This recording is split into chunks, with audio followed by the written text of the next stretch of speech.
Cruzando as Conversas. Oferecimento Galeazzi Sul. Há 40 anos a evolução dos metais. Associação dos Oficiais da Brigada Militar. Defendendo quem protege você. O Badesul valoriza você. Valoriza o Rio Grande. Conte sempre com o Badesul. E Porto Color. Boa noite, eu sou Guilherme Macalossi, começa aqui na RDC TV mais uma edição do Cruzando as Conversas, do seu programa de análises e debates, sempre a partir das 22h15, trazendo para vocês a opinião dos nossos convidados sobre os assuntos candentes, os assuntos mais comentados do dia, as pautas que fazem a diferença no contexto do Rio Grande do Sul e do Brasil. Fiquem ligados aqui na RDC e acompanhem a nossa programação. Você pode nos assistir pelos canais 24 e 524 da Claro Net TV, e pelas redes sociais @RDCTV Digital. Nós estamos em todas as plataformas e você pode nos encontrar no Instagram com os bastidores, no Facebook com o live stream que você pode utilizar para compartilhar, para mandar mensagem, para curtir. Também no Twitter com as notas, e caiu o meu fone aqui do ponto. Deixa eu puxar aqui, para ficar mais confortável e eu poder me movimentar melhor. Então vamos lá. Isso aí, programa ao vivo é assim mesmo. No Twitter com as notas sobre a nossa programação e também através do YouTube com o arquivo das edições anteriores. Outra funcionalidade que o Cruzando as Conversas disponibiliza para você, que é nosso telespectador, é o formato de podcast. Acabou a edição aqui do programa, já está disponível para você acompanhar através do podcast na íntegra. E é só procurar através das mais variadas plataformas. Estamos no Spotify, no Google Podcasts e em demais agregadores. E também no nosso site rdctv.com.br. Clique na aba Podcasts, acesse o Cruzando as Conversas e tenha a íntegra das nossas edições anteriores. O Cruzando as Conversas é um oferecimento da Associação dos Oficiais da Brigada Militar, defendendo quem protege você. De Galeazzi Sul, há 40 anos, a evolução dos metais. Porto Color, soluções gráficas, a Porto Color atendendo através do WhatsApp. Tem os serviços da Porto Color na sua casa. E também de Badesul Desenvolvimento. Quem valoriza o Rio Grande está ao lado dos gaúchos em todos os momentos, principalmente dos mais difíceis. E o Badesul está sempre ajudando no desenvolvimento do nosso estado, com investimento, inovação e muito trabalho. Com esse propósito, o Badesul contribui para o crescimento do Rio Grande do Sul. E junto com você, luta para superar todos os desafios. É pensando nisso e no desenvolvimento que o Badesul oferece oportunidades de financiamento para produtores rurais, municípios, empresas dos mais diversos tamanhos e setores. A gente valoriza você, valoriza o nosso estado. Badesul, Governo do Rio Grande do Sul, novas façanhas. Eu vou começar o programa de hoje, antes de apresentar os meus convidados e o tema central, eu vou começar o programa de hoje falando, obviamente, sobre as declarações do presidente Jair Bolsonaro, que vão ser tema, inclusive, da participação do João Carlos Silva hoje, no último bloco do programa. O presidente Jair Bolsonaro dá a entender que o Jairzinho Paz e Amor, que viveu aí durante 2 meses, morreu. E voltou a ser o que era até então, o presidente belicoso nas suas declarações, e que ontem utilizou-se de palavras absolutamente indecorosas, ao responder um jornalista que o questionou sobre um assunto que é de interesse público. As pessoas perguntam, Guilherme, mas o presidente não foi provocado? Bom, é parte do cargo de presidente da República sofrer não apenas provocações, mas também pressão. Não se trata de um cargo fácil. E ser presidente da República é ser vidraça. Quem chega a esse posto tem que entender que as pessoas vão fazer questionamentos, que cada detalhe da sua vida particular vai ser colocado diante do julgamento das pessoas e de que todas as dúvidas serão levantadas. E nas democracias, e o Brasil é a segunda maior democracia do mundo, atrás apenas da americana, em termos de quantidade de pessoas, de votantes, não é a mais tradicional, nem de longe, mas é a segunda maior democracia do mundo. Numa democracia, é parte das atribuições do presidente e de todos os políticos, diga-se de passagem, responder. E não responder apenas uma vez, responder tantas vezes quantas forem necessárias. Ainda mais assuntos espinhosos. Quem gosta de se esconder e quem gosta de ser truculento nas respostas não combina com a democracia. E a resposta que Bolsonaro deu ontem, que não é uma resposta, foi de truculência absoluta. Vocês imaginem se o presidente americano, se o primeiro-ministro da Grã-Bretanha, questionado por um jornalista, diz que tem o desejo de encher a sua boca de porrada. Eu não lembro disso acontecer em lugar nenhum do mundo, nem no Brasil. Nem no Brasil. E olha que a imprensa aqui no Brasil é costumeiramente tratada aos socos e pontapés retóricos. Mas a esse ponto, circulou hoje na web uma fake news de que o presidente teria sido provocado pelo jornalista. Depois nós vamos reproduzir, quando o João Carlos Silva participar do programa, nós vamos reproduzir o vídeo na íntegra. O presidente fala em meio a uma muvuca e tem outras frases que são esparsas ali, que estão misturadas, e tirou-se uma de ordem e deu-se a impressão de que era uma outra coisa. Basicamente, na versão fake que circula nas redes sociais, alguém ali, ou o jornalista em si, teria dito que a filha do Bolsonaro ia visitá-lo na cadeia. Isso não aconteceu. Não foi dito isso. E agora, os passadores de pano nas redes sociais dizem que, mas ele pode ter sido provocado. Bom, primeiro, se aventa-se a hipótese do presidente ter sido provocado, há que se provar que ele foi, porque o ônus da prova é de quem acusa. Então tem que se provar que ele foi provocado. E segundo, mesmo que ele tenha sido provocado, isso não é a resposta que se dê. Existem meios de se responder, mesmo uma provocação. E o presidente da República tem que ter sangue frio. Mas o presidente é assim. Não, o presidente não é assim. O presidente não é assim. O homem Jair Bolsonaro, investido do cargo de presidente, tem que ser diferente. Porque, afinal de contas, é uma instituição. A presidência da República é uma instituição.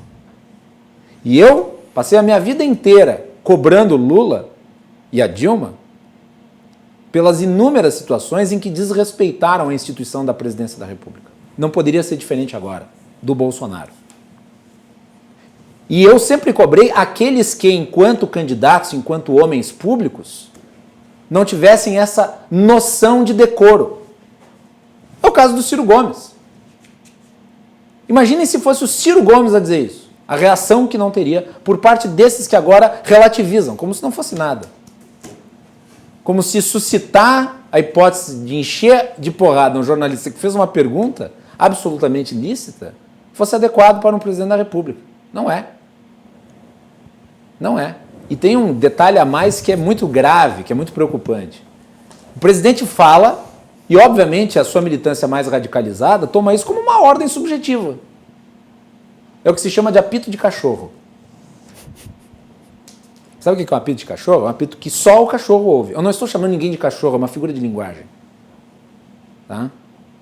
Mas os militantes radicalizados podem interpretar isso como uma ordem subjetiva. Ele não deu a ordem. Mas um radical sempre pega a fala e transforma ela na sua interpretação mais absoluta possível. Em atos. Era por isso que na época do PT eu criticava o pessoal do MST, dos sindicatos, porque eles tinham essa linguagem de guerra. Não lembra do presidente da CUT, na época do impeachment da Dilma, dizendo que eles iam se entrincheirar nas ruas? É uma figura de linguagem de guerra. E pode ser interpretada por muitos como uma ordem. Então, as pessoas públicas, elas têm essa responsabilidade. E elas não podem se deixar contaminar pelas emoções. Mas eu votei no Bolsonaro porque ele é assim, eu gosto dele assim. Eu pensei que as pessoas tinham votado no Bolsonaro para ele mudar as velhas práticas. Não para dizer frases boçais. Vamos lá, o caso em voga, ele suscita uma série de dúvidas. Porque, afinal de contas, não é todo dia que um sujeito que é acusado de ser responsável por um esquema de corrupção, de rachadinha, no esquema do gabinete do filho do presidente da República, deposita 89 mil reais na conta da primeira-dama. São 89 mil reais.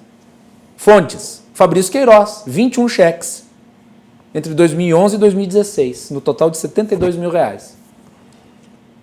e mais 5 cheques de 3 mil e um de 2 mil da Márcia Aguiar, a esposa do Queiroz, aquela que, aliás, até esses dias estava sendo procurada porque era fugitiva da polícia.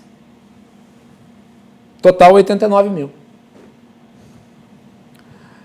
O Bolsonaro tinha dito que havia emprestado dinheiro para o Queiroz. Qual é a fonte do recurso?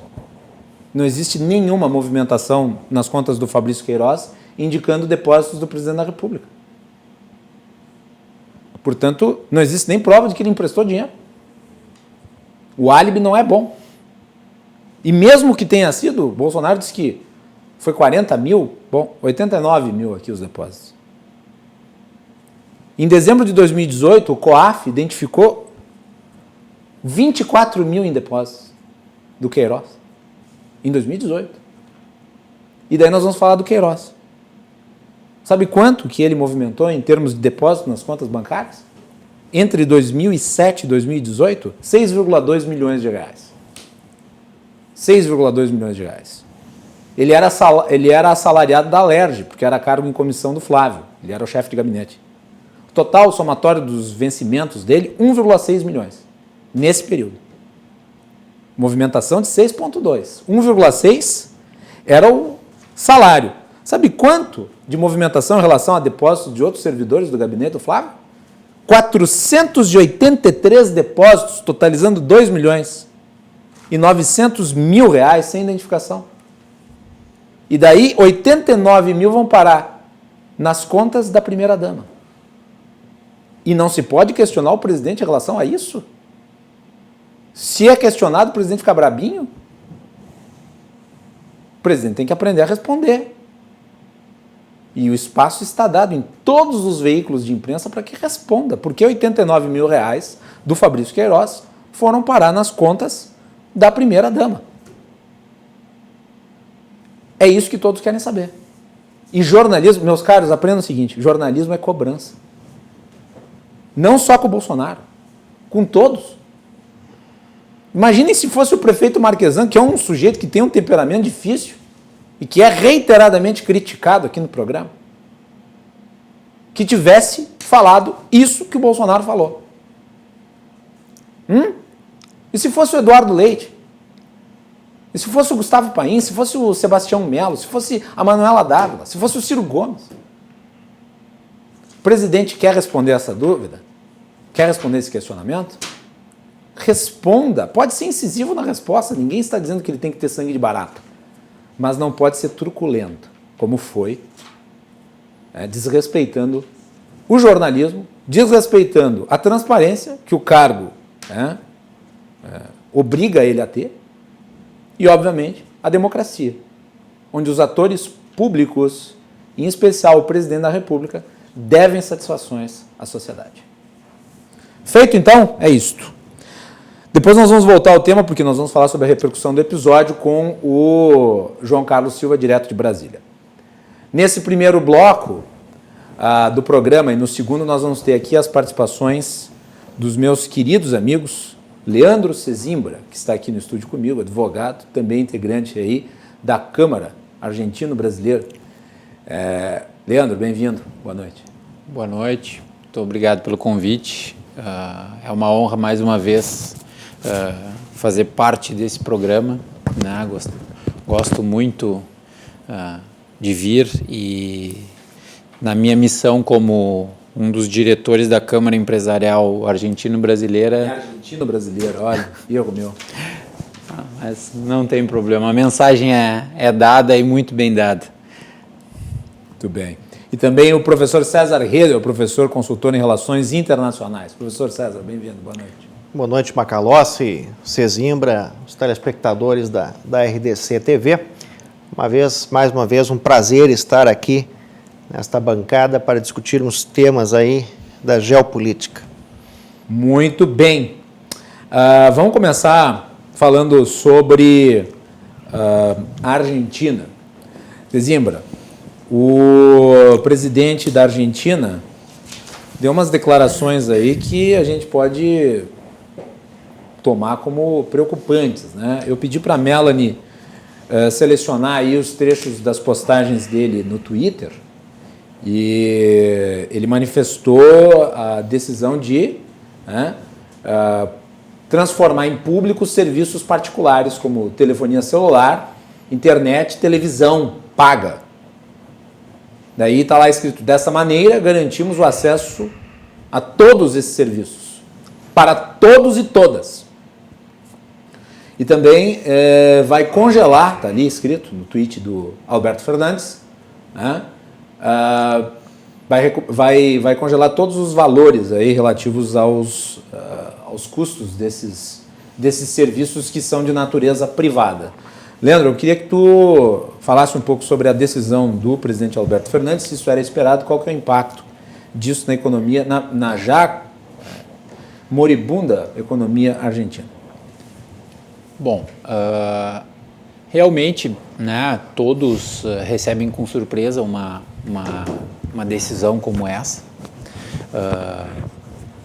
de congelamento de preços. Bom, congelamento de preços para todo governo peronista, isso é uma tônica, né? Isso nós já poderíamos imaginar que aconteceria. Agora, uma declaração de que telefonia fixa e móvel, mais a internet e os serviços, né, prestação de serviços de internet e mais as TVs por assinatura se tornaram artigos de primeira necessidade, porque na verdade é mais ou menos isso que o decreto dá a entender, nos causa bastante estranheza, principalmente com relação à TV por assinatura aqui, né? Internet, até poderíamos pensar que em função das comunicações, mas mesmo assim, termos mais um ataque à já combalida economia argentina nos preocupa sensivelmente, nos preocupa enquanto cidadão me preocupa,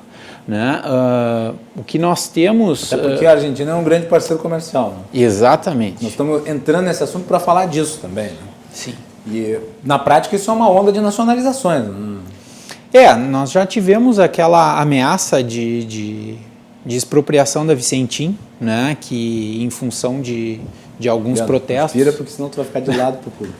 Em função de alguns protestos, ela foi revogada, né, na verdade não foi revogada, mas o governo recuou na expropriação da Vicentim, e dava um motivo que até hoje não se entende, de segurança alimentar, né? Justificativa essa que, inclusive, o governo Chaves utilizou, certa feita, para estatizar algumas empresas de alimentos na Venezuela, né? Mas, no caso da Vicentim, ainda foi, na minha modesta avaliação, ainda foi pior, porque há um processo judicial, há um juízo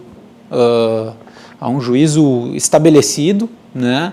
E o governo simplesmente despreza as decisões desse juízo, uma espécie de recuperação judicial que eles têm lá, semelhante à nossa.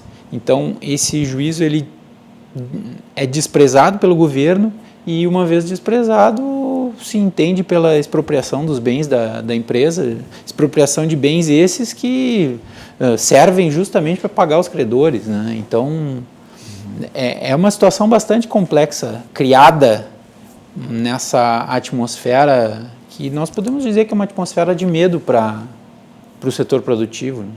É uma instabilidade do ponto de vista econômico muito grande. Sim. E tende a espantar investidores e obviamente, cria uma insegurança jurídica enorme, né? Sim, para que nós tenhamos uma ideia, ao me preparar para vir aqui para o programa, eu entrei em contato com alguns empresários argentinos, para saber, de fato, qual é a situação dos nossos irmãos do lado de lá da fronteira. E muitas notícias não chegam aqui. O que acontece? Desde 20 de março, mais ou menos, o comércio foi fechado em toda a área metropolitana da cidade de Buenos Aires. Uhum. Que é o centro do país. Exatamente. Qual é a porcentagem de argentinos que moram ali na região metropolitana? A província de Buenos Aires tem 40% da população do país, Dos 44 milhões de argentinos, 40% vive na província de Buenos Aires, que não podemos confundir com a cidade autônoma de Buenos Aires, sim, que é o que eles chamam de Distrito Federal, semelhante ao nosso, mas que é somente a cidade de Buenos Aires. Né? A cidade de Buenos Aires tem milhões de habitantes, ela é bastante populosa. Mas o que acontece... E um desses empresários com os quais eu falei, relacionado à área de gastronomia, ele me trouxe a seguinte informação, que em torno de 90 estabelecimentos são fechados por falência, por dia. Isso é um número alarmante. Eles não podem atender, por exemplo, nesse setor de gastronomia, eles não podem atender o consumidor. Até poucos dias atrás, eles só tinham a espécie delivery. Depois do delivery, agora, coisa de um mês para cá, eles têm o takeaway. Sim. E o que é a modalidade em que tu pode ir buscar o alimento, buscar o produto, mas não pode usar o espaço físico do local em que tu foi. É isso. Mas nós sabemos que isso tudo são instrumentos paliativos, né? Serve para dar um apoio, dá para sustentar minimamente, mas não permite desenvolvimento econômico nenhum, porque nós sabemos que o comércio faz na maioria dos casos, online, puramente online, ou físico, presencial. E no caso presencial, o que esse setor específico da gastronomia pediu ao governo e o governo ainda não se manifestou? Eles querem poder abrir. Eles não estão contra protocolos sanitários, eles não têm... e esse movimento desse setor de gastronomia em específico, ele quer trabalhar dentro dos protocolos que o governo estabelecer. Ou seja, não está criando nenhum empecilho da parte deles para voltar a trabalhar. Eles querem voltar a trabalhar. E o que está acontecendo? Muitas empresas familiares desse setor específico da gastronomia estão fechando, muitos restaurantes seculares fecharam e não voltarão a abrir. Então, nós temos, além da situação da pandemia, nós temos essa situação econômica que está, vamos dizer assim, que está marcando profundamente a sociedade argentina. E me diz uma coisa, Leandro, antes de passar para o Redel falar um pouco sobre isso. O tema do Redel é mais relacionado a como a relação americana com a China nos afeta, mas eu acho que é importante porque são os 3 maiores parceiros comerciais do Brasil, né? Argentina, China e Estados Unidos, são os 3 principais. Então, acho que é importante nós falarmos de todos. Então, a pergunta que eu te faço é o seguinte, o aprofundamento da crise na Argentina, que já vinha numa situação dramática desde antes do Macri, desde a Cristina Kirchner, quer dizer, o Macri é eleito para resolver o problema da Cristina Kirchner. Ele não consegue. Aí os kirchneristas voltam com o Alberto Fernandes servindo como uma espécie de boneco de ventríloco, mas basicamente é o mesmo grupo político. E, obviamente, o aprofundamento da crise, né, se dá e tende a piorar, né, com o Estado se insurgindo para dentro dos serviços privados. Porque aqui no Brasil, né, o Estado não chegou a fazer isso, não houve onda de nacionalização nem nada. Né? Esse papo aí de transformar serviços privados em serviços essenciais para torná-los públicos é uma barbaridade. Né? E, obviamente, isso pesa muito nas contas de um país que já tem uma dificuldade de empreender enorme porque há uma insegurança jurídica perene ali. E daí a pergunta é, como isso afeta as relações comerciais com o Brasil? Eu lembro que a última vez que tu vieste aqui ao programa, que tu participaste do programa, foi lá no início da pandemia, né, quando nós tivemos aí dúvidas sobre a capacidade de abastecimento da fronteira brasileira. Tu falaste sobre Uruguaiana em específico. Eu queria que tu falasse um pouco também sobre isso, como é que está essa questão, mas antes responda sobre esse ponto aí que eu coloquei, a relação do Brasil com a Argentina, nesse particular, como é que fica a questão do comércio em si, porque o Rio Grande do Sul está no centro do Mercosul e, obviamente, nós somos muito afetados por isso. Bom, sem dúvida que a importância da Argentina para o Brasil, em especial ao Rio Grande do Sul, ela é muito grande. Né? A pessoa que está em casa geralmente não sabe, mas boa parte do trigo que vem para o Brasil vem da Argentina, né? É o nosso maior, a maior importação do Mercosul, entre os países do Mercosul, se refere aos cereais, em especial o trigo. O trigo argentino, ele praticamente nos abastece quase todo o Rio Grande do Sul, em função de nós termos feito algumas escolhas no nosso agronegócio, nos tornamos um pouco soja dependentes, né? E isso fez com que tivéssemos que buscar outros cereais em outros lugares, em especial o trigo argentino. O importante ressaltar que na época da Cristina Kirchner, não sei como é que está agora com o Fernandes, mas um dos setores mais prejudicados pela política da Kirchner foi o setor agrícola. Ela foi para cima dos agricultores argentinos, eu lembro disso. Aliás, eles se mobilizaram contra ela, ajudaram a eleger o Macri. O que acontece hoje? Nós temos na Argentina uma situação muito peculiar com relação, por exemplo, ao dólar. O dólar ele tem 12 câmbios diferentes. Que nem fuso horário da Rússia. É mais ou menos assim. Nós temos 12 diferentes câmbios. Dentro do agronegócio nós temos vários. Nós temos o câmbio soja, o câmbio milho, o câmbio carne e mais outros. Né? Então, para cada produto que o argentino exporta, ele recebe por um câmbio diferente. Né? Então, vejam que é uma situação bastante difícil para o agronegócio. É praticamente, perdão da palavra, é praticamente matar a vaca, né? Porque é o que é a atividade econômica uma das mais pujantes, né? Na Argentina é o agronegócio. E o que temos visto assim é não só uma situação de busca do Estado em controlar a economia de uma forma bastante forte e significativa, tanto prova isso o decreto que declarou os serviços de telecomunicações como essenciais, mas outras questões que nós já tratamos aqui, enfim, a própria tentativa de expropriação da Vicentim, quantas outras virão depois, nós não sabemos. Sim. E isso assusta o setor produtivo. Assusta o setor produtivo lá, assusta o setor produtivo cá. Né?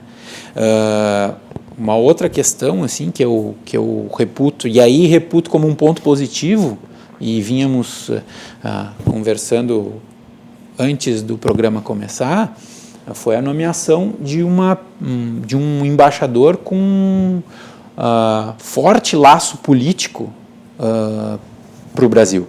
Né? Tamanha se demonstra nos dá uma esperança e se demonstra a importância que o Brasil tem. Né? Porque o senhor Daniel Scioli, ele foi vice-presidente, ministro de Estado, ministro do Turismo, governador da província de Buenos Aires, foi empresário também, então é uma pessoa que... Ele tem um perfil político parecido com o dos governantes atuais ou ele difere nessa linha? Olha, eu não consegui perceber ainda se ele tem a mesma tônica, vamos dizer assim. Porque as relações entre o governo brasileiro e o governo argentino são das melhores, né? Eu acredito. Nomeado esse embaixador é um aceno do governo argentino, porque as relações entre os dois países são imprescindíveis. Sim. Pode ter dois inimigos ali, mas não tem como fugir, vai ter relação.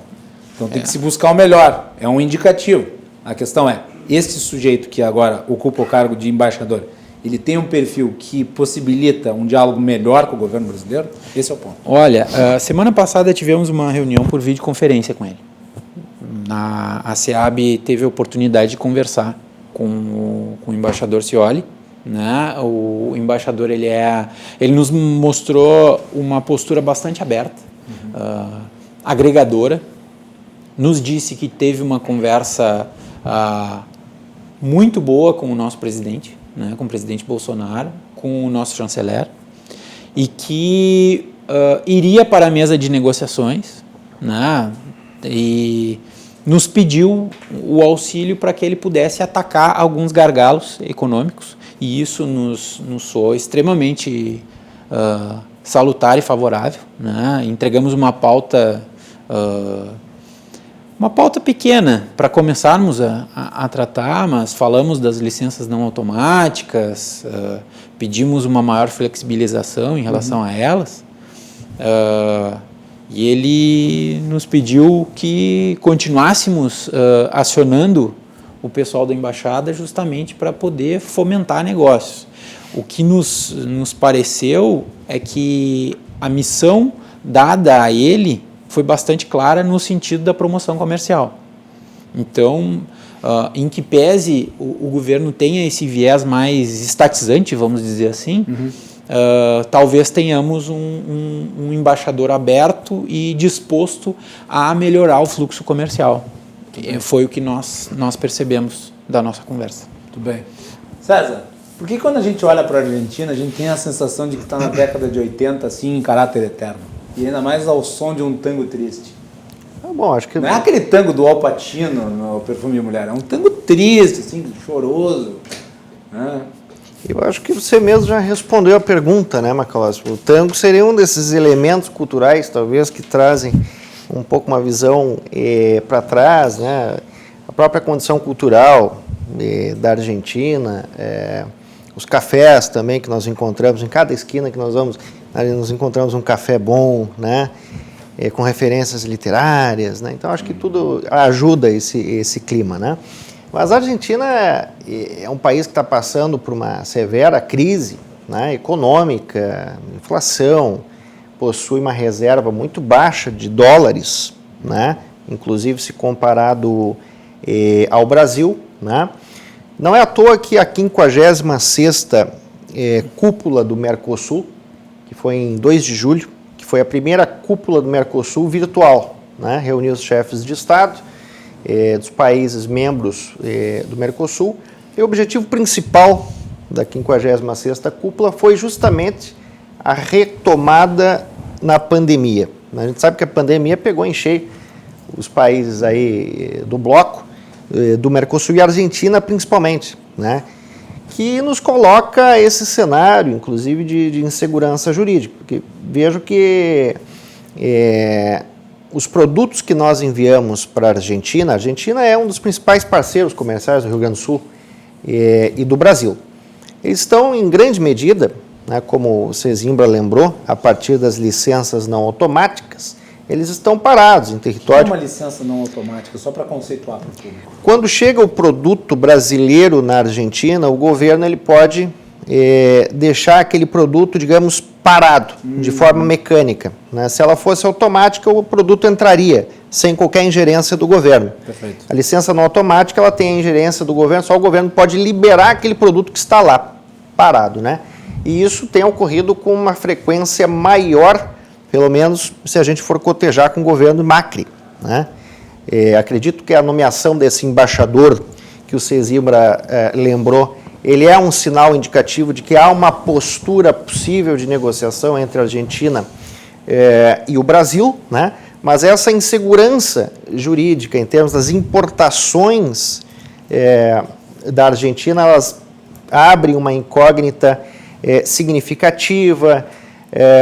A manifestação do Fernandes recente da possibilidade de deixar as negociações do Mercosul, mas isso a gente viu na virada do ano, isso trouxe muita preocupação, né, para o bloco, né? Eu acredito que o Brasil deveria ter uma postura muito maior de liderança no bloco do Mercosul, e aqui é uma falha que já foi identificada lá pelo Golbery de Couto e Silva, que foi um grande luminar brasileiro da geopolítica. Ele dizia o seguinte: nós temos que nos preocupar com o nosso perímetro estratégico.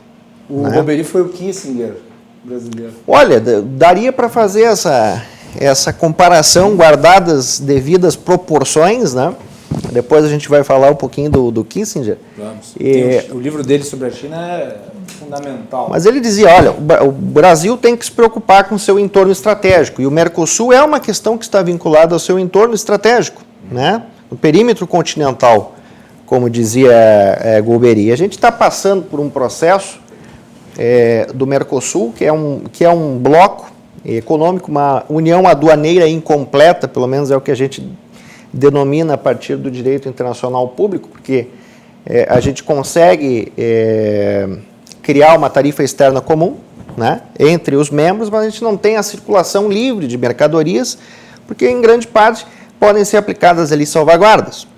Então nós temos uma união aduaneira incompleta, e o Brasil deveria estar muito mais ativo nessa discussão. De primeiro, reformar a tarifa externa comum, essa ideia de tarifa externa comum, que não é revisada desde a década de 90 do Tratado de Assunção, que é o tratado constitutivo do Mercosul, né? A própria possibilidade de circulação livre de mercadorias e pessoas seria algo importante para o bloco.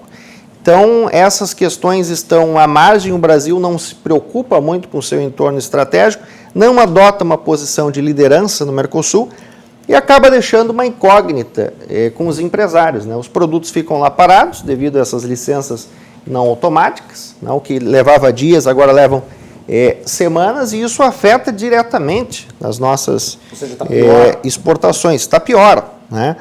Nesse cenário, a gente tem essa insegurança jurídica tipicamente argentina, com essas manifestações de possibilidade de deixar o Mercosul. Então, tudo isso somado gera aí uma grande incógnita, uma preocupação, e a China deve ser observada atentamente, né, pelo Rio Grande do Sul, pelos empresários e pelo Brasil, como uma variável geopolítica no nosso entorno estratégico relevante para o futuro, inclusive, das nossas negociações comerciais. Por mais que novos blocos estão sendo criados, que é o caso do ProSul, né, nós deixamos aí, parece que a Unasul foi extinta, criou-se o ProSul. A Unasul era um instrumento ideológico, né? Foi criado a partir do Foro de São Paulo. Completamente ideológico. Não tinha uma serventia do ponto de vista comercial e diplomático estrito sensu. Ele trabalhava com balizas ideológicas, né? Então, vem essa possibilidade do... tribuna anti-americana que se criou. Isso, exato, aquele sentimento, né, anti-americano. As vias abertas da América Latina. Cria-se aí essa possibilidade do ProSul, mas é um pouco desanimador, porque na verdade o ProSul acabou não andando, parece que não decolou. Claro, em virtude também da pandemia, mas eu acho que falta aí um esforço da política externa brasileira, de liderança, no Mercosul e no entorno estratégico da América do Sul. Né? Leandro e César, não parece a vocês que falta da parte do governo brasileiro, nesse caso, também um pouco de convicção?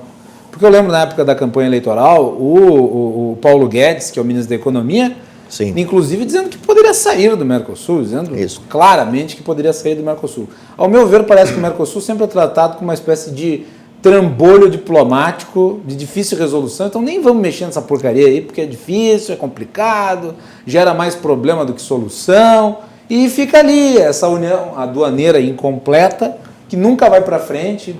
Fala-se, até se tentou agora com esse negócio do acordo com a União Europeia, dar um gás, mas parece que esse acordo já está liquidado, né? Esse acordo já morreu, na minha opinião, porque, né, com essa patuscada aí ambiental que o Bolsonaro protagoniza no cenário internacional, os parlamentos europeus, que são profundamente pró-ambientais, não vão, e precisa da aprovação de todos, né? Precisa de todos os países signatários, precisam aprovar. Sim. Então, acho que por parte da Europa não haverá disposição, pelo menos os sinais são esses. E da Argentina também não, porque como a visão da Argentina é antimercadológica, ela vê, obviamente, o acordo como uma espécie de exploração. Eu ouvi, na época da campanha do Alberto Fernandes, declarações dando a entender. Não há uma falta de disposição ideológica do governo brasileiro de tratar o Mercosul e as relações com a Argentina, que é o principal país do bloco, a não ser o Brasil, para que se dê um futuro ao bloco. Eu vou começar pelo César, depois o Leandro, daí nós vamos fazer um intervalo e depois vamos para a China. Eu acredito que o governo brasileiro podia ter mais assertividade na condução das negociações do Mercosul, porque mesmo quando surge essa possibilidade que o Guedes falou de deixar o bloco, né, logo depois se coloca na agenda de discussão o acordo União Europeia, Mercosul-União Europeia. Isso Ou não seja, faz sentido. se faz um esforço para fazer e fechar o texto do acordo Mercosul-União Europeia. Na última cúpula do Mercosul, isso foi levantado também, o representante da União Europeia, que toma assento simbólico na cúpula, ele colocou que o acordo praticamente estaria fechado, né? É claro que a gente depende ainda da relatoria, né? E passar pelo Parlamento Europeu, pelos, né, aprovação dos líderes nacionais, e aqui a gente tem algumas incongruências, né? A Angela Merkel, por exemplo, com um discurso um pouco uma incógnita, né, sobre essa possibilidade. Alguns outros líderes nacionais tocando na questão do meio ambiente, direitos humanos, Como o caso do Macron. E Amazônia, ou até mesmo atendendo o interesse de lobbies internos, como é o caso da França, de produtores rurais, e se entende, né, porque isso faz parte da dinâmica comercial. Assim Agora, se no momento a gente não tem essa proeminência e assertividade estratégica, e depois nós queremos assumir o acordo do Mercosul e União Europeia como uma bandeira nossa, né, fica um pouco estranho, né? Outros acordos bilaterais estão sendo construídos, um exemplo é o Canadá, né? Parece que está tentando se construir um arranjo interessante, inclusive para o nosso agronegócio. Importante. Né? Mas isto vai depender muito da posição brasileira em relação ao Mercosul. Falta um pouco de assertividade nesse quesito. Cezinho. Não sei se a palavra é muito forte, mas beirou, na minha opinião, beirou esquizofrenia a situação brasileira com o Mercosul logo no início, né, quando o ministro Paulo Guedes simplesmente disse que poderia sair do Mercosul. Né? Nós somos um país de 200 milhões de pessoas que precisamos nos alimentar e não podemos prescindir de acordos de livre comércio. É uma opinião pessoal. Nós temos que trabalhar no sentido dos acordos de livre comércio, sem dúvida. Agora, ao mesmo tempo em que em que o governo sinaliza, olha, eu posso sair do Mercosul, justamente como tu disseste, um trambolho, né? Não, esse trambolho eu me livro desse trambolho, não tem problema. Aí conta, meses após, como uma grande vitória, a assinatura do acordo. Isso. Né? E é interessante só trazer para o pessoal de casa também, houve um evento com todos os embaixadores da União Europeia na Fiergs e foi oportunizado a cada um desses embaixadores uma fala sobre o que considerava importante. Foi aqui em Porto Alegre? Foi aqui em Porto Alegre, no Salão Mercosul da Fiergs. Perfeito. E me chamou muita atenção que nesse evento, aí, excluído o embaixador de Portugal, absolutamente todos os embaixadores referiram a questão ambiental. Se não me engano, a embaixadora da Polônia... Vou dizer, não adianta, e também não adianta ficar com esse negócio, porque nós somos... porque esse negócio é ideológico, de esquerda e tal. Até existe componentes, na minha opinião, extremamente ideológicos nas pautas ambientais. E nós já vimos aqui no Brasil em ação contra o novo Código Florestal. Agora, dizer que tudo é ideológico, não, existem preocupações que são naturais. Não, com certeza, com certeza. Mas a quase unanimidade dos embaixadores falou a mesma coisa, que a questão ambiental faria a diferença na hora de assinar, né, ratificar o acordo ou não.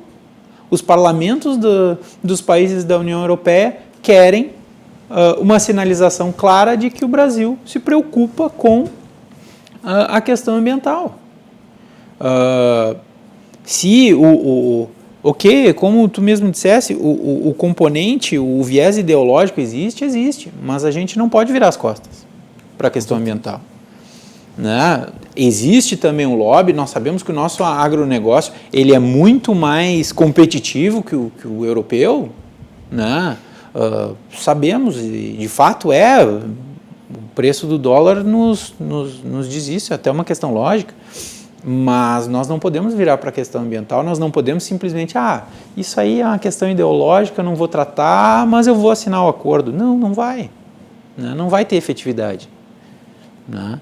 Muito bem. É isso aí, vamos fazer um intervalo. Eu quero mandar um abraço para duas queridas professoras que eu tive o prazer de encontrar hoje à tarde. Lá em Farroupilha, a professora Ivone e a professora Elci Kroll. Beijo, minhas queridas. Obrigado pela audiência. Eu tenho a maior satisfação de saber que duas professoras que fazem parte da minha formação nos acompanham aqui sempre. A gente conversou rapidamente, mas elas encheram o programa de elogios e eu conheço elas desde que eu era um gurizinho que ia lá no CNC de Farroupilha, onde eu estudava. O CNC é a Companhia Nacional das Escolas da Comunidade. Muito importante, aliás, fundada pelo Felipe Thiago Gomes, que é o maior, eu acho que, se não me engano, foi ou é uma das maiores redes de ensino privado do país. E tem um caráter comunitário que é muito interessante e eu as conheço desde pequenininho, quando eu ia lá e conversava com elas. Elas foram colegas da minha avó, Maria Teixeira, e eu fico muito honrado com a audiência de ambas. Um beijo para elas, saudades. Vamos fazer um intervalo e voltamos na sequência aqui na RDC TV com o Cruzando as Conversas. Vamos falar sobre a China e os Estados Unidos no segundo bloco.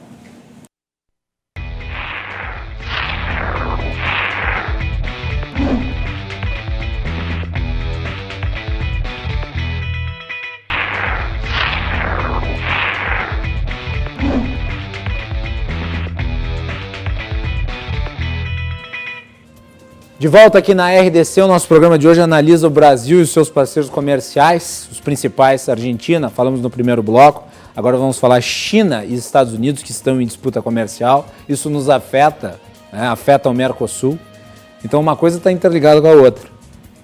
Né? Nosso programa de hoje recebe o Leandro Sesimbra, que é o secretário da Câmara Empresarial Argentino-Brasileira, e o César Redel, que é professor e consultor em Relações Internacionais. O nosso programa é um oferecimento da Associação dos Oficiais da Brigada Militar, defendendo quem protege você. Galeazzi Sul, há 40 anos, a evolução dos metais. Portocolor, soluções gráficas, a Portocolor atendendo pelo WhatsApp. Tem os serviços da Portocolor na sua casa. E também Badesul. O Badesul valoriza você, valoriza o Rio Grande do Sul. Conte sempre com o Badesul. Um abraço aqui para o Thiago Cavalcante Tabajara, na audiência, mandou uma mensagem aqui. Grande amigo. Assistindo. Né? Também o professor Manuel Trindade, sempre está na audiência, professor Manuel Trindade. Outro grande amigo. Esteve aqui no nosso programa questão de 2 semanas atrás, Cezinho. Eu acompanhei. Grande profissional, sujeito de primeiríssima qualidade. Ele e o seu grupo dos professores civilistas, né? Gente do mais alto gabarito, que está sempre na nossa audiência aqui. Então, obrigado aí pela audiência de todos. Muito bem. Vamos falar do Brasil em relação ao conflito comercial entre Estados Unidos e China. Professor César Redel, Donald Trump está em campanha de reeleição nos Estados Unidos. E ele deu uma declaração polêmica essa semana, dizendo que se o Joe Biden vencer, os Estados Unidos vão se transformar praticamente numa colônia chinesa. Este gesto do presidente americano, claro, tem o verniz eleitoral, né, para mostrar a sua posição em relação ao assunto, e durante todo o seu mandato se estabeleceu um clima de conflagração aberta entre os Estados Unidos e a China. Né? Até nessa questão aí envolvendo a Covid-19, que o Trump costuma chamar de o vírus chinês, e que foi replicado por bolsonaristas aqui no Brasil. Eu lhe pergunto, como é que tu vê aí o conflito da China com os Estados Unidos para os próximos anos e como ele nos afeta diretamente? Nós que somos muito interessados, porque o Brasil tem na China e nos Estados Unidos 2 importantíssimos parceiros comerciais, mas curiosamente, apesar da inclinação do governo Bolsonaro ser pró-América, o Brasil tem uma relação comercial ruim com os Estados Unidos, tem déficit comercial com os Estados Unidos, e com a China tem uma relação comercial positiva, tem um superávit bilionário com a China. É uma posição delicada, porque é ideológica e muitas vezes até antinatural, no sentido de pragmática. Eu gostaria da tua avaliação em relação a isso. Bom, Macalossi, essa é uma questão muito intrigante, né? Essas declarações do Trump, elas vão cada vez mais ficarem comuns, né? Com a aproximação do pleito eleitoral. A política externa para os americanos é um componente, um vetor estratégico para as eleições. Eles realmente se preocupam como que os Estados Unidos se comporta no estrangeiro. Isso é uma preocupação, né, do americano. Para a gente entender essa relação nada amistosa e muito tensa entre China e Estados Unidos, eu vislumbro que é importante a gente trazer pelo menos 4 marcadores geopolíticos, né? 4 eventos que são importantes para a gente entender essa tensão, entender se essa tensão ela é de curto prazo ou não, ou se ela já vem de um acumulado histórico, né? O primeiro marcador geopolítico importante para essa questão é a tensa relação no Mar do Sul da China. Mar do Sul da China, que é uma porção marítima, pelo nome, né, ao sul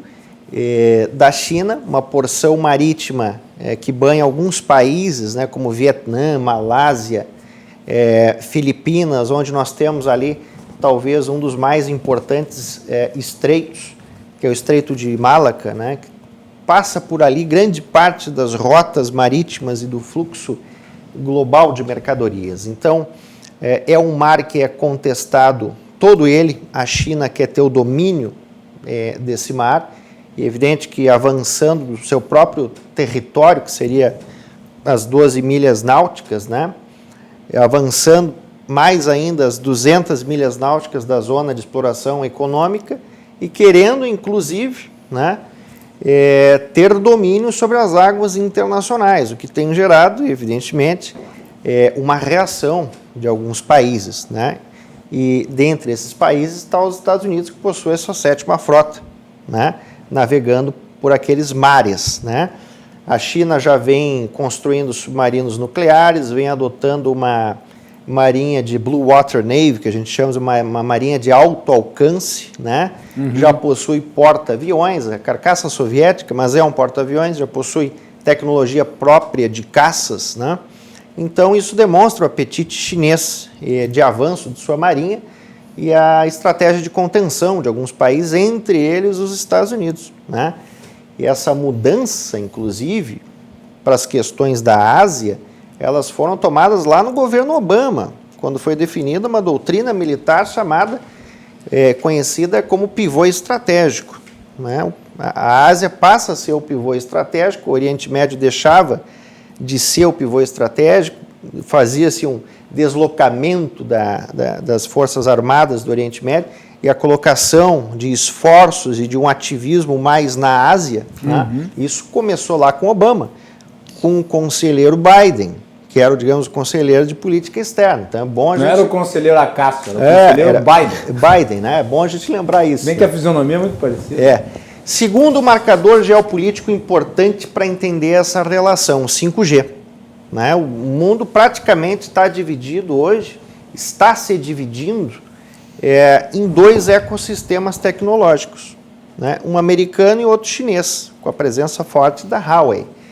É evidente que quem dominar o 5G vai dominar as cadeias produtivas globais, porque nós estamos falando da automação da indústria 4.0, na possibilidade de veículos autômatos, na possibilidade de armamentos novos, a robótica, a inteligência artificial, né? Ou até para a saúde, num procedimento cirúrgico. Ele depende muito de uma maior velocidade de conexão, e isso o 5G vem ofertar, né? Mas os brasileiros fiquem tranquilos, porque a gente não tem nem o 4G ainda. Então, até o 5... Né? Pois tem um caminho. Tem umas 15 gerações até. Mas nós temos o leilão das frequências de 5G que está para ocorrer, vai ocorrer no próximo ano, era para ocorrer nesse, né? Sim. Mas a decisão brasileira de definir em qual ecossistema tecnológico ela quer estar presente, ou ela quer contemplar com seu certame, é uma resposta estratégica para o Brasil, né? Outro elemento é o elemento da espionagem. A gente sabe que a China vem pregando uma série de casos e acontecimentos envolvendo a espionagem, né? Não é à toa que o Trump queria fazer trabalhar com essa possibilidade de mandar os estudantes estrangeiros para fora dos Estados Unidos. Por quê? Porque a maior parte desses estudantes são os chineses. Sim. Na visão do Trump, na visão do Departamento de Estado americano, há um sério emprego de esforços de hackers chineses no sentido de fazer espionagem, inclusive no avanço dos estudos envolvendo a vacina para o coronavírus. Né? O Departamento de Estado foi taxativo recentemente, alegando: nós tivemos invasões de hackers chineses tentando, né, acessar os estudos avançados com a vacina do coronavírus. Então, é claro que a gente sabe, né? A China hoje tem um dos maiores serviços secretos do mundo, né? Não é muita gente que sabe disso, então ela tem uma estratégia completamente diferente. O Kissinger, agora falando do Kissinger, né, que foi, digamos assim, um grande arquiteto da política externa americana, ele dizia: olha, os Estados Unidos, em jogos de tabuleiro, joga xadrez, né, porque ela visa o checkmate, os Estados Unidos. Mas a China, por seu turno, joga o que se chama de Weiqi, né, que é aquele jogo das peças circundantes, né? Então ela vai circundando o inimigo e a partir dessa abordagem estratégica que ela quer no futuro, né, atingir algum resultado. Aliás, tem o livro do Kissinger, né, sobre a China, que é um livro importantíssimo aí para compreender a doutrina americana em relação à China. O Kissinger é o grande formulador da política externa americana no século XX. Ninguém é maior do que ele. Então fica aí a dica de leitura, mais uma aqui do programa, sobre a China. Tem um outro monumental também, chama-se Diplomacia. Diplomacia. Vale a pena, os dois, é leitura obrigatória para qualquer um que seja da área de relações exteriores, aí, queira estudar a área. Né? Muito bem, ótimas indicações de livros. Né? Um quarto indicador geopolítico, marcador geopolítico. Eduardo Bolsonaro não sabia quem era o Henry Kissinger. Pois é, isso aí... Você lembra dessa entrevista aí que foi questionado, disse que ia descobrir no Wikipedia. E mesmo assim queria pleitear o cargo de embaixador nos Estados Unidos. Né? Quarto marcador geopolítico importante, a questão da diplomacia. Recentemente nós vimos, né, os Estados Unidos determinou o fechamento do consulado chinês em Houston, Texas, né? Isso. Houston é um grande conglomerado, um hub tecnológico dos Estados Unidos, talvez um sinal importante nesse sentido. Acho que é o segundo maior depois da Califórnia, ali na região do... Eu não saberia dizer. Mas é um dos maiores, com certeza. Mas ali tem... Mas tem um hub importante, né? Sim, e próximo tem Austin também, que tem bastante. Exatamente. Então, tem a NASA fica ali. Pois é, então... os Estados Unidos encerrou a atividade do consulado chinês. Isso aí, em termos diplomáticos, é um gravame considerável, né? Você fechar uma entidade diplomática. A China deu a resposta, fechando a unidade diplomática americana em Chengdu, uma cidade chinesa. Então, estes marcadores, eles tendem a se intensificar, né? E a relação que eles possuem com as eleições americanas, ela é importante porque a gente faz a seguinte pergunta: mas e se o Biden ganhar? Será que isso muda? Né? A questão do Mar do Sul da China, pelo menos a gente fala de 10 anos para trás. Nós já discutíamos isso. Eu me lembro, em 2012 eu estava dissertando, fazendo minha dissertação de mestrado sobre o Mar do Sul da China, em 2012. Né? Em 2015 veio a nova doutrina do pivô estratégico, né? E a coisa cada vez fica mais tensa entre Estados Unidos e China naquela porção marítima. E detalhe, né? Que quem era a secretária de Estado americana naquela época era Hillary Clinton. Exato. Né? Então, se o Biden ganhar, a questão ela vai continuar tensa, né? Porque ela já vem de um histórico. Né? A questão do 5G também vai ser uma questão importante. Em que pese o Biden, no seu discurso de política externa que ele fez recentemente, ele fala uma certa neutralidade.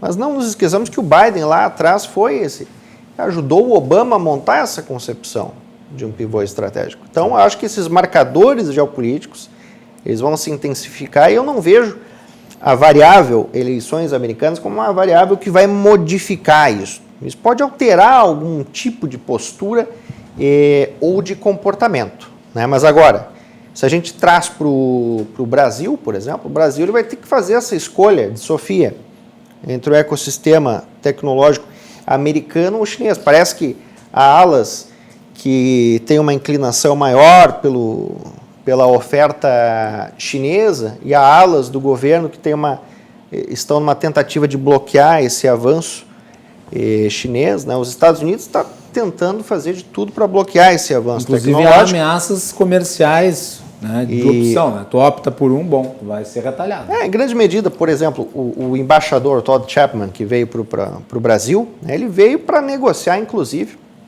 a questão do 5G, né?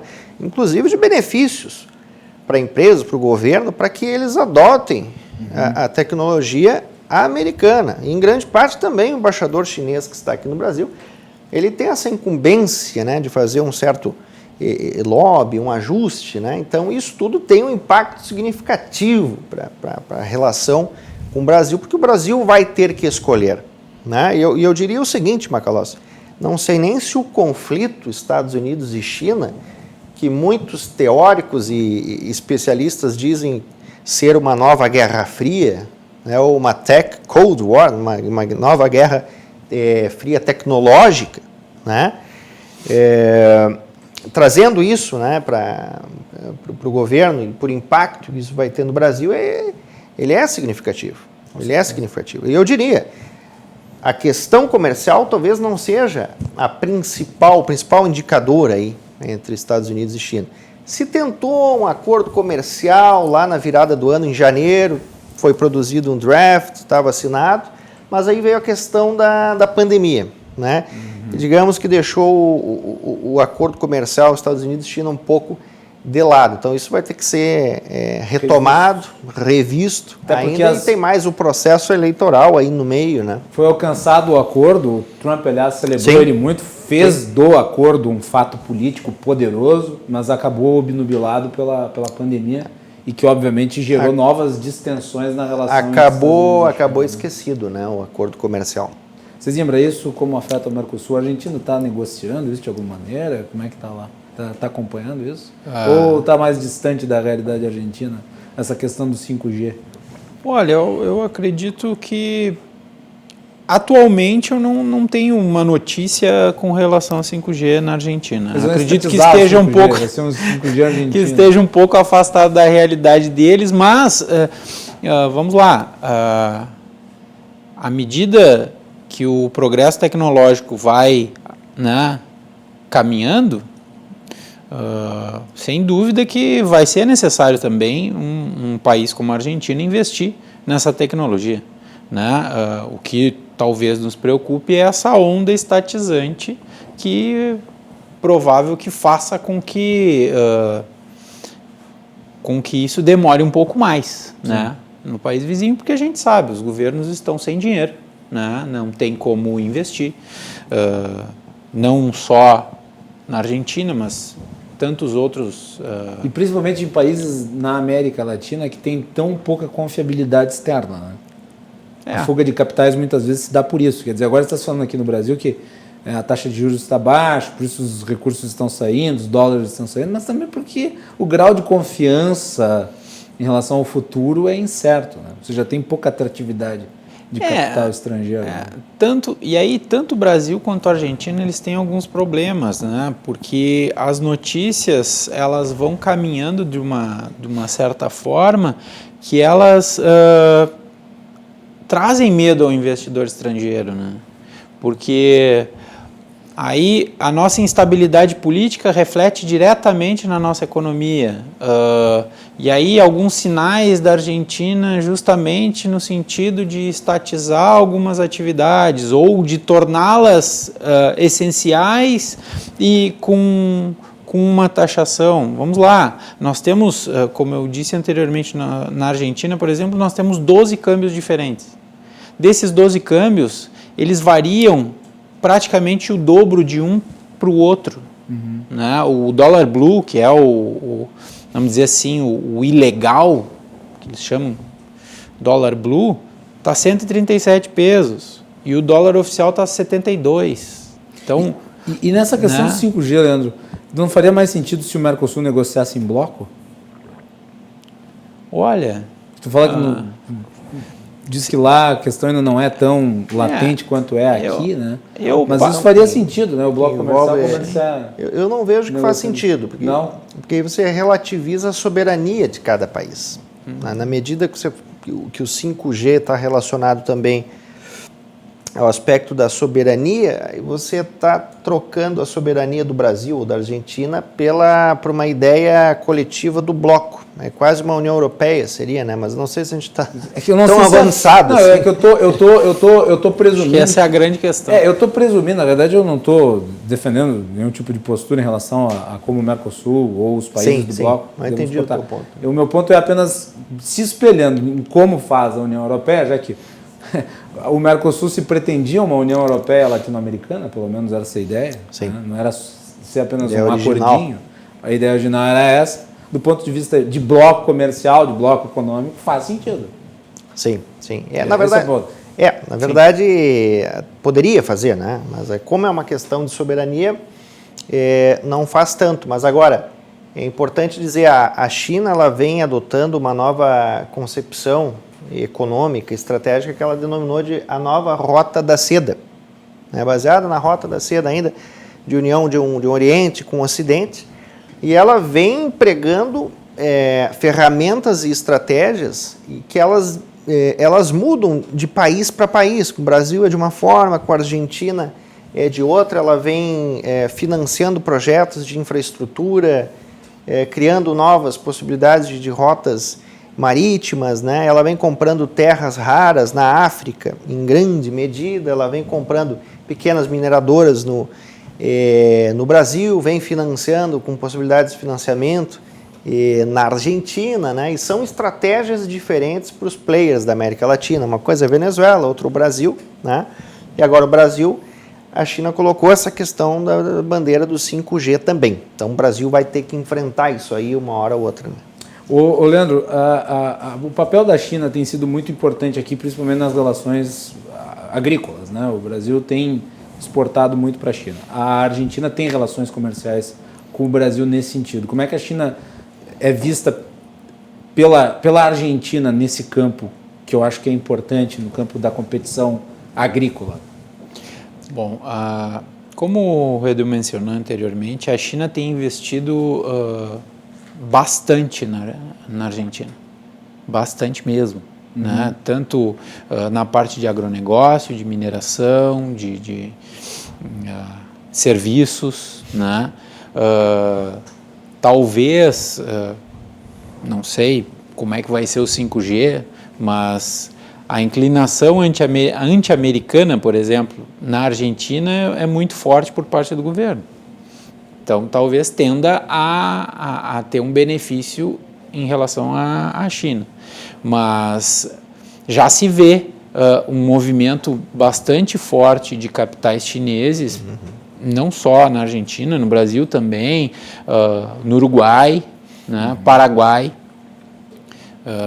Bolívia também, né, são países que recebem esse capital e acabam por gerar uma relação mais harmoniosa, vamos dizer assim, com a China, né? A China é o maior parceiro comercial da Argentina ou é o Brasil ainda? Não, o Brasil não é mais. Quem que é? Brasil, sabe quem que é? Eu acredito que seja a China. É a China? Sim, é China. China é o primeiro. É impressionante o crescimento deles nas relações comerciais, principalmente com os países de terceiro mundo. Sim, né? assim como nós. Nós somos, eles são o nosso primeiro parceiro, né? E é curioso... Não, até faz sentido, porque como somos exportadores de commodities, são maiores consumidores, né? Sim. 1 bilhão e poucas bocas para alimentar. A China hoje representa... mas veja, a Índia, mas as bocas não são necessariamente um fator. Porque a Índia também tem 1 bilhão de bocas, e o Paquistão também tem quase 1 bilhão de bocas, ou tem 1 bilhão de bocas, e nem de longe são próximos. O que há um consumo gigantesco crescente por parte de uma fatia expressiva de, sei lá, 300, 400 milhões de chineses que estão nos grandes clusters de metrópoles, esses grandes consumidores. Né? Eu entendo que em termos de Mercosul, nós deveríamos sim trabalhar mais a Ásia, muito mais. Índia, Paquistão, Malásia, que são países extremamente populosos e que têm um mercado consumidor considerável, né? Então, se trabalhássemos, virássemos mais para a Ásia, talvez colhêssemos mais frutos do que outros. Hoje em dia, por exemplo... Falando com o meu amigo Eduardo Ponticelli, que é um empresário, conhece tudo da China, porque morou lá por muito tempo, ele me mencionava que num evento internacional, a não ser São Paulo, nenhum estado brasileiro tinha representante atuando lá. Quer dizer, como se fosse um representante a fazer negócio de trazer divisas. E vamos lá, é um mercado gigantesco e em crescente, né? Mesmo com essa crise toda aí da pandemia, a China não vai entrar numa recessão, como é o caso do Brasil, por exemplo.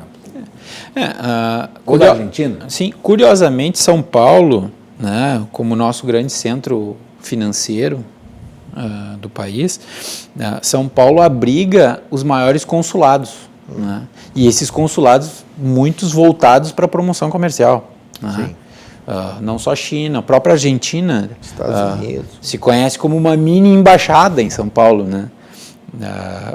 Mas é importante a gente também pensar que essa China que se abre para o mundo, né, é uma China que vem com bastante apetite, né? Temos casos que vemos muitas empresas sendo adquiridas, por exemplo, o nosso setor elétrico, né, tá sendo adquirido diuturnamente por empresas chinesas, né? Então... E falta muito, Macalossi. Eu acho que tu tocasse num ponto muito importante, o Sesimbra também falou em promoção comercial. Falta muito para o nosso Estado de promoção comercial. O Estado teria que ter, o Rio Grande do Sul teria que ter uma estratégia de inserção internacional na retomada da pandemia. Falta essa estratégia, esse compartilhamento de ações possíveis que poderiam alavancar a competitividade do Rio Grande do Sul. Falta também o que a gente chama de paradiplomacia, né, que é a capacidade de articulação internacional de um município.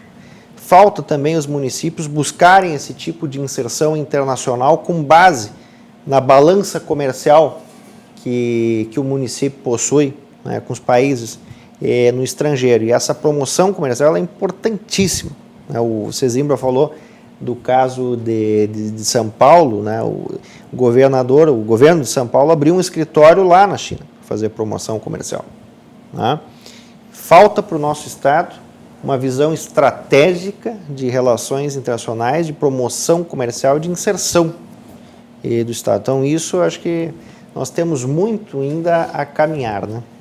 Senhores, 23h40. Gostaria de agradecê-los aí pelas explanações relativas a comércio exterior, sempre são importantes. Fazia tempo que a gente não tratava desse assunto. É bom porque também a gente foge da mesmice, né? Esse negócio da pandemia, claro, é um assunto obrigatório, tem que ser tratado, nós tratamos, mas é importante a gente observar assuntos que acabam sendo colocados em segundo plano e que são fundamentais em relação comercial, principalmente nesse momento de pandemia, é fundamental, ainda mais quando nós estamos aqui morando num estado que é um estado exportador, principalmente de utensílios agrícolas, né, de produtos agrícolas. E nós sabemos que a agricultura é hoje o fiel da balança nas contas brasileiras. Sempre foi, diga-se de passagem, mas mais do que nunca agora, porque o setor conseguiu crescer mesmo nesse momento, que é um feito extraordinário, demonstra como o nosso capitalismo rural ele está consolidado, ele é competitivo globalmente, causa temor nos franceses e nos americanos também, né? Então eu gostaria muito de agradecer a presença de ambos aqui, deixar rapidamente para as últimas palavras. César, obrigado. Macalossi, mais uma vez, eu agradeço o convite para estar aqui, também agradeço a participação do Sesimbra, que trouxe informações importantes sobre a Argentina. Agradeço também os telespectadores que ficaram até esse momento aqui conosco, dando o nosso boa noite. Muito bem, Leandro Sesimbra, obrigado. Bom, gostaria também de agradecer a aula do professor Ruedel. agradecer mais uma vez a oportunidade de estar aqui, debatendo um assunto que me é tão caro, que é a Argentina. E agradeço também o senhor e a senhora que está em casa, que nos acompanhou até agora, e estou à disposição para voltar. Eu sou oferecido mesmo. Muito bem, assim mesmo que se faz. E esse termo que tu usasses de patuscada, eu acho que foi influência do Collor. Porque eu já ouvi o Collor utilizando esse termo. É o rei das palavras, expressões que não são mais utilizadas comumente. O Magri também era bom em expressões, né? Patuscada, o Collor usava patuscada, parlapatão. Ele chamou o Pedro Simão chamou Pedro de parlapatão. Não, o Collor chamou. O Collor chamou o Pedro Simão de parlapatão. Exatamente. Uma discussão deles lá. Exato. Eu lembro da ocasião, foi uma situação em que o senador Pedro Simão lembrou o passado do Renan Calheiros de traidor, né? E o Collor estava apoiando o Renan Calheiros para a disputa no Senado, se não me engano. E daí o Simão lembrou isso, o Collor subiu nas tamancas, né? Tá bom. E daí ele falou, inclusive com um olhar assim de raiva, tá no YouTube, é só procurarem. Né? O senhor, e digo mais, é parlapatão que é. Falou bem assim, e fazendo este gestuário aqui. Assistam no YouTube, vale a pena. Obrigado, César, obrigado, Leandro. Intervalo, voltamos com o João Carlos Silva, direto de Brasília.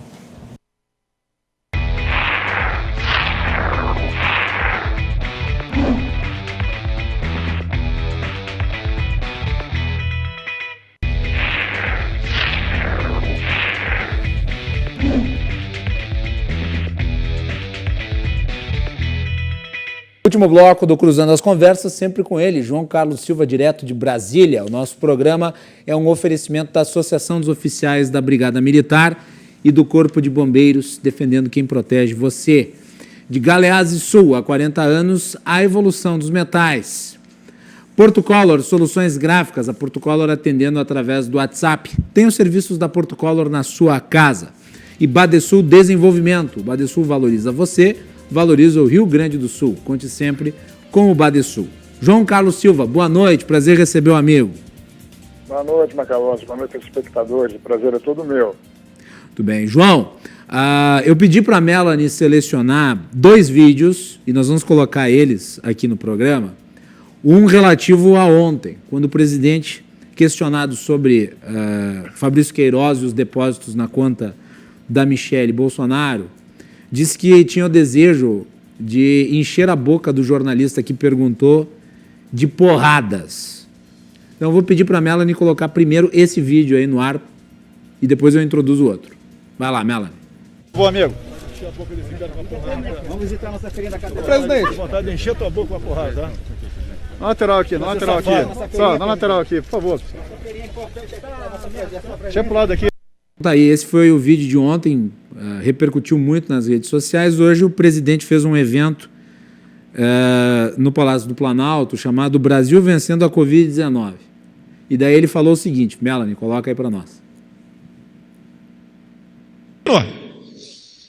Só sabe fazer maldade, usar caneta com maldade em grande parte. Tem exceções, né, como aqui o Alexandre Garcia. A chance de sobreviver é bem menor do que a minha. E quem falou gripezinha foi o Drauzio Varela. Já bem claro aí. E depois eu fui atrás. Acabou não entrando no ar a primeira parte do vídeo, que eu acho que é a parte fundamental, em que ele chama os jornalistas de bundões. Então vamos botar de novo. Atleta das Forças Armadas, né? Aquela história de atleta, né? Que o pessoal da imprensa vai pro deboche. Mas quando pega num bundão de vocês, a chance de sobreviver é bem menor. Só sabe fazer maldade, usar caneta com maldade em grande parte. Tem exceções, né, como aqui o Alexandre Garcia. A chance de sobreviver é bem menor do que a minha. E quem falou gripezinha foi o Drauzio Varela. Já bem claro aí. E depois eu fui atrás. João, dá para dizer que o presidente voltou ao seu estilo antigo, que lhe rendeu tantos incômodos e tanto desgaste, né? Porque são falas absolutamente despropositadas. Ele voltou com força total, né, Macalossi? Quando ele disse que a vontade dele de encher o jornalista de porrada. Não tinha necessidade disso. Na verdade, também o jornalista, a pergunta foi bem direcionada. Você perceber, ela foi provocativa, porque sabia da reação do presidente. E o presidente, evidentemente, mordeu a isca. Com relação também a esse xingamento... Mas, viu, João, mas é papel do jornalismo ser provocativo, se for respeitoso. Não, sim, é um assunto de interesse público, né? Sim, eu não estou menosprezando a pergunta do jornalista. Por exemplo, o jornalista foi provocativo. Claro. Ele soube fazer a pergunta para o presidente morder a isca, o que acabou acontecendo. Sim. E, na verdade, o presidente também, ao chamar os jornalistas de bundões, de gripezinha, de pandemia, essa coisa arada toda, eles já criam outro atrito com a imprensa, porque eles estavam de amores com a imprensa até ontem, né? Estava indo tudo bem, ele estava sendo bem tratado, ele não estava falando nada, ele estava levando em banho-maria os acontecimentos. E, de repente, ele surge com essas falas. É o que eu sempre digo, isso não ajuda a democracia, não ajuda o país, não ajuda em nada. Tudo bem, a popularidade dele está alta, ele está crescendo a cada dia, mas não é assim.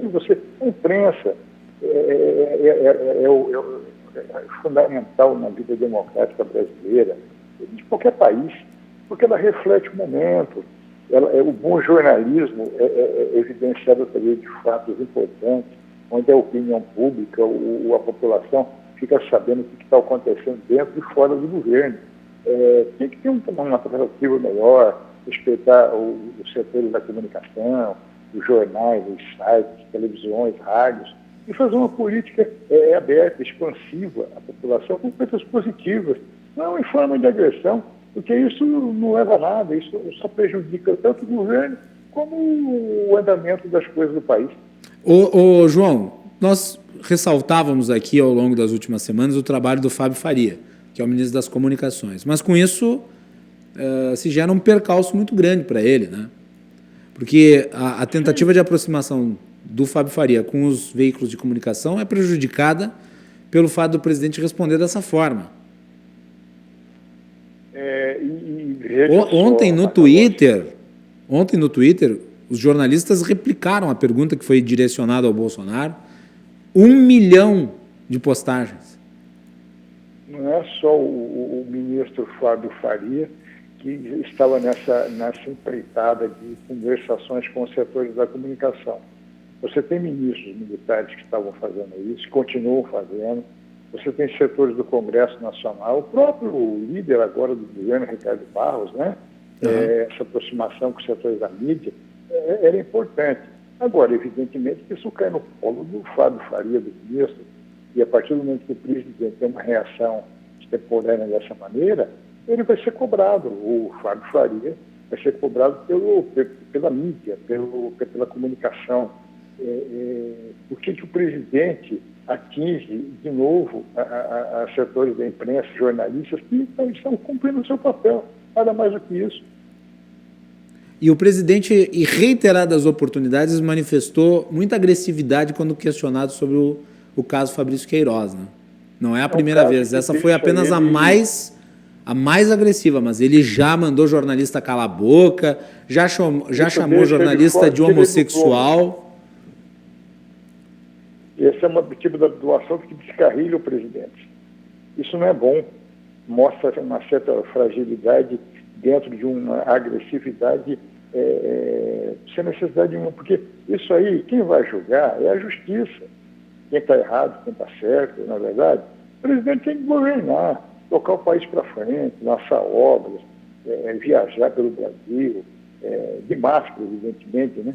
E álcool gel. Se possível, álcool 70 para borrifar em tudo quanto é lugar, proteger e preparar uma pauta positiva para o Brasil. O Brasil precisa dessas coisas, o país carece de grandes obras, de pontuações do governo para um alento à população. E essas agressões aí, toda agressão que você faz a jornalistas, e toda agressão que você faz em público, e você pessoa pública filmada, gravada no celular e levada às redes sociais, é só uma maneira de desalento à população. O presidente cria um clima de instabilidade no momento em que ele estava voando. Mas alguns têm até feito a seguinte colocação, João, de que o presidente se sentiria agora ainda mais à vontade para esse tipo de declaração após a subida nos seus indicadores de popularidade. E o fato de ele estar mais protegido dentro da Câmara dos Deputados. De que esses arroubos agora teriam até maior incidência em virtude desse novo contexto que é favorável ao presidente. Eu acho que o presidente da República, mesmo ele, tudo bem, o papel do presidente da República é procurar conciliamento com os poderes. Isso é fundamental. Quando ele se aproxima do Congresso Nacional, o presidente está errado? Não, ele está certo. É composição política, articulação política para ter governabilidade. Porque se você não tiver o apoio do Congresso, você não consegue governar.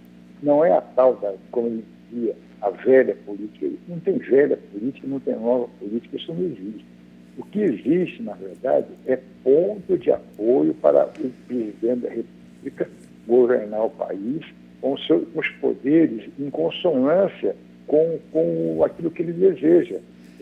Animosidade, sem agressão, costurar politicamente viés para que o país ande.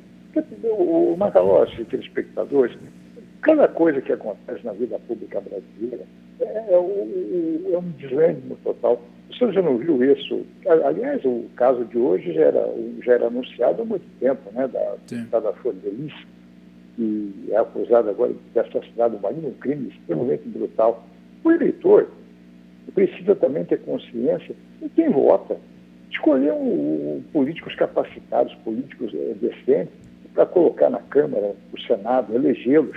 Não escolher votar em pessoas que você não sabe nem de onde veio, para onde vai, porque o script de perfil desse candidato, esse caso da deputada Flor de Lis era um caso já que já estava anunciado há muito tempo.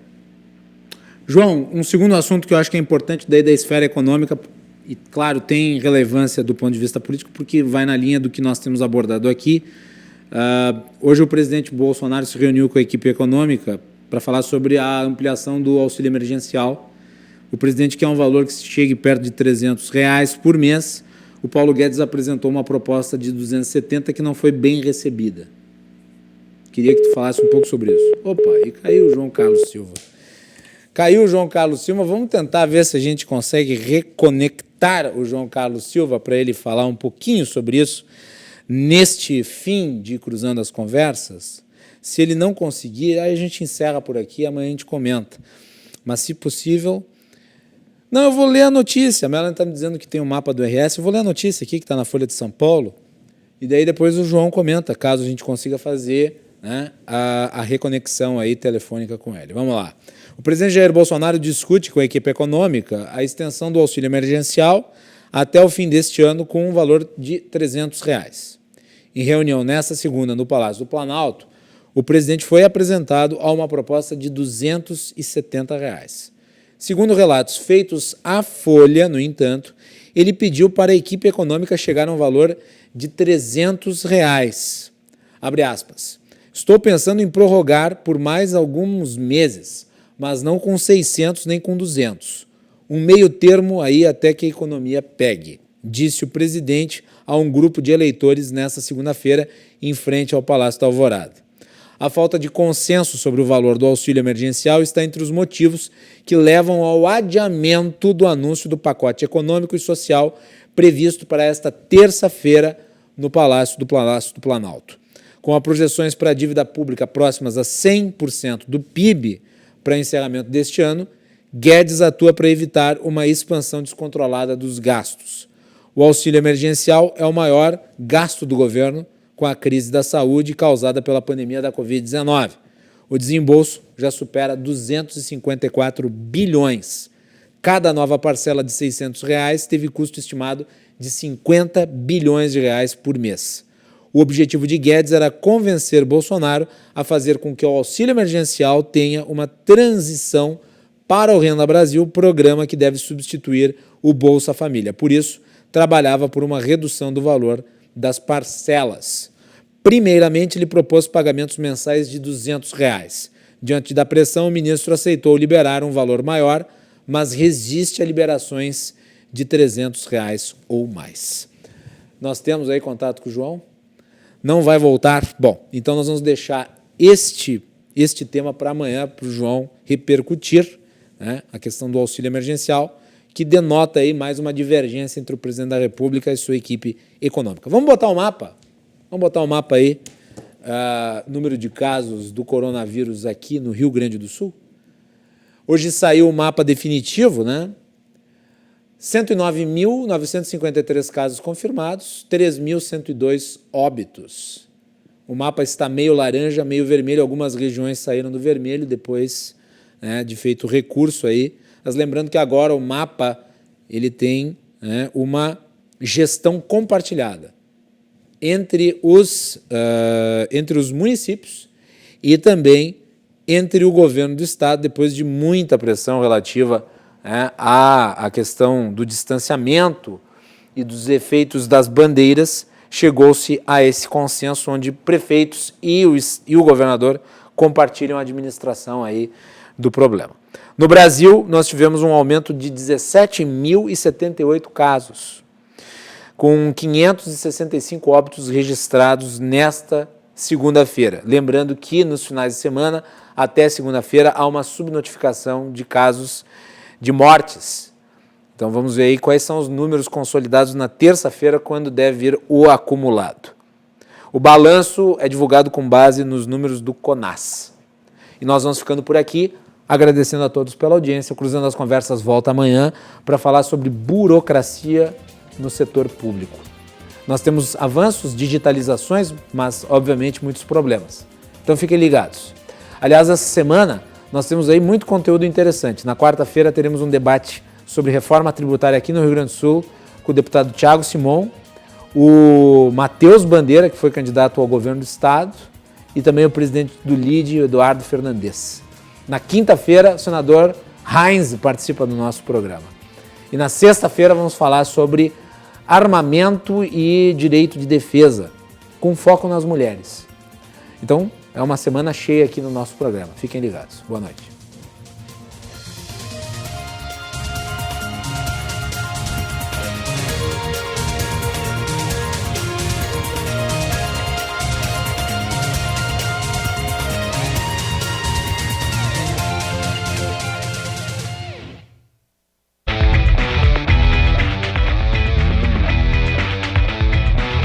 Cruzando as Conversas. Oferecimento Galeazzi Sul. Há 40 anos a evolução dos metais.